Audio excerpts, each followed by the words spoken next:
I think India's future is golden. India is the first stop out of the Persian Gulf. They're never going to have an energy crisis.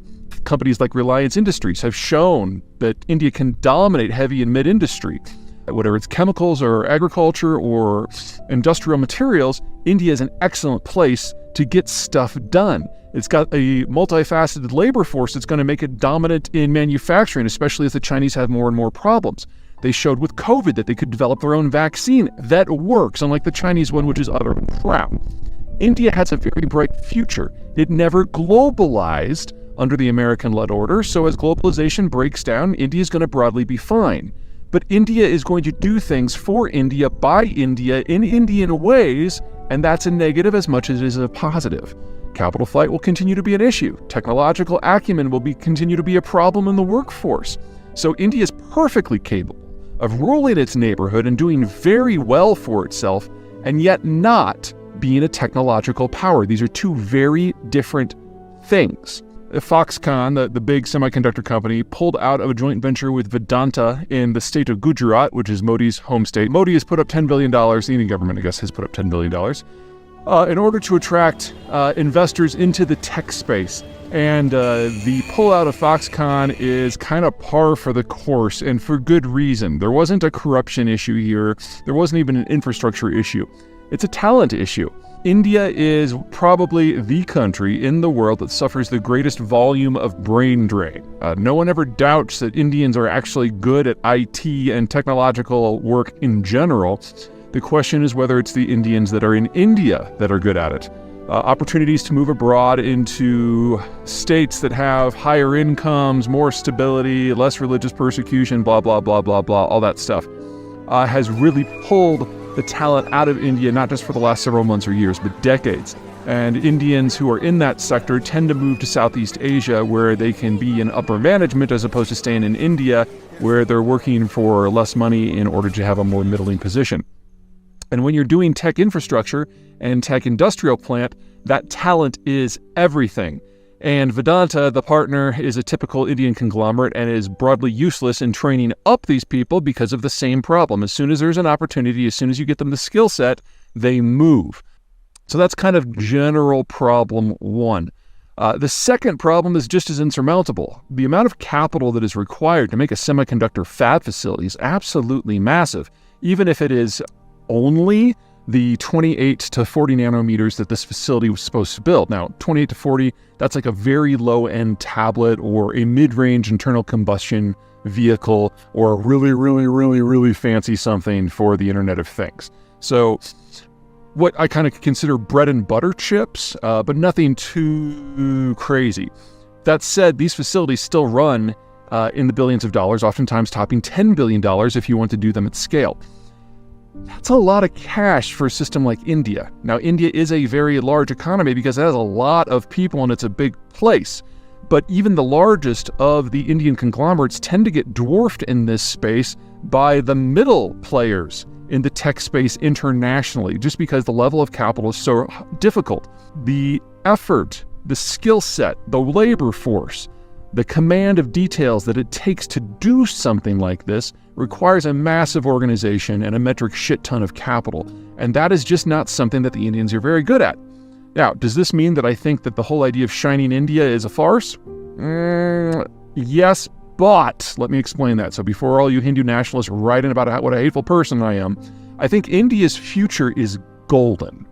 So, bet on India? Yes. Bet on Indian semiconductors? Probably not.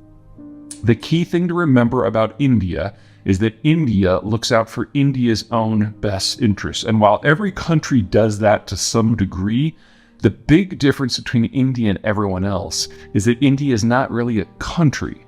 It's more like the Holy Roman Empire, where there is technically a central government, but almost all decisions that matter are made at the state and local level. And so while Modi is nominally the leader of this, and that does give him significant power and influence, he is only the most powerful of several dozen personalities across the Indian system who have decision-making power. And so the capacity of India to act like a state in the way that we think of that with France and China and Japan and the United States and the rest is very, very weak.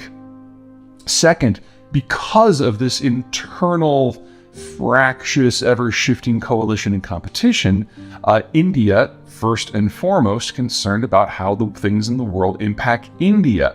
And that makes it very, very difficult for the Indians to identify with any other power in terms of friendship or family or alliance, or sometimes even partnership. So unless they see someone on the outside that is backing them into the hilt for absolutely every little thing they care about, they're going to call the relationship at best complicated and cold. It's a very myopic way of looking at the world, but India has a very peculiar geography. It's basically locked off from the rest of the world by a series of geographic and geopolitical barriers. There are mountains and deserts and oceans and jungles and jungle mountain and jungle deserts. Not jungle deserts, sorry. Desert mountains that separated them from everyone, and that's not even all of it, because on a lot of these border territories, you've got hostile powers, whether it's Pakistan, Bangladesh, Myanmar, or of course China. So the ability of India to interact with the rest of the world has always been circumscribed. And unless you are willing to back India on everything that involves their immediate neighborhood without question, they're going to view you with a bit of suspicion. This is one of the reasons why the Soviets during the Cold War were able to make India into a bit of a partner, because they had no interests in Southeast Asia, so they just backed whoever happened to be the biggest power, India, against everyone else. And so the Indians developed a bit of a shine on all things Moscow, which has persisted long after the communist system has ended. What this means for the United States is India can never be family, it can never be an ally, it can never be a friend, but it can be a partner from time to time. But because the Indians view everything through the very short-sighted lens of national interest, they don't have anyone who will watch their back. The Russians have proven they're not a reliable partner, and the Indians are backing away from their defense cooperation with them because the Indians now realize that the money that they've spent has been wasted, that the Russians can't maintain their own output. They're actually asking for some of the components back in order to support the war in Ukraine, and that the high-end works, like the BrahMos cruise missile, that's just not going to happen at all. And so the Indians, they're not dumb, they're short-sighted. There's a difference, and eventually you get to a certain point where they realize that now they would only be putting good money after bad, and that means the Russian partnership, if that's the right term, is now functionally over as well. India is also not going to help the United States in boxing in the Chinese because they have a hard time seeing past their own nose. And anything that reeks of American leadership, which obviously would be in play here, is something the Indians are going to reflexively recoil against. Now, does this mean that I think India is doomed? No, far from it. A couple big things to keep in mind. Number one, geography works both ways. India has a hard time projecting out. Other powers have a hard time projecting in, especially on land. For naval powers like the United States or Japan, that's less true. And that's one of the reasons why this Quad idea exists. Because Japan, Australia, the United States, and India can cooperate to a degree on naval issues that affect the Indian Ocean basin, because Japan, Australia, and the United States don't have strong interests in the Indian Ocean basin, especially now that the war on terror has been closed down. There was a period for the last 20 years where Indian-American relations were not hostile, but problematic, because the United States had to be up to its hips in all things Pakistan in order to get military supplies to its operation in Afghanistan. Now that that's over, the Indians and the Americans can commiserate about how much they dislike all things Pakistani, and that's done wonders for the relationship.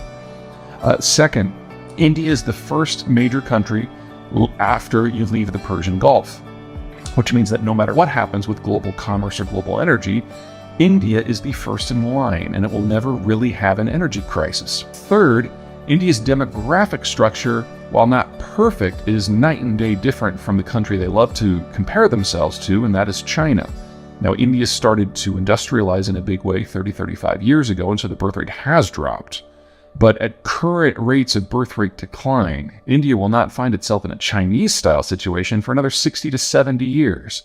And that's a long time for things to go right.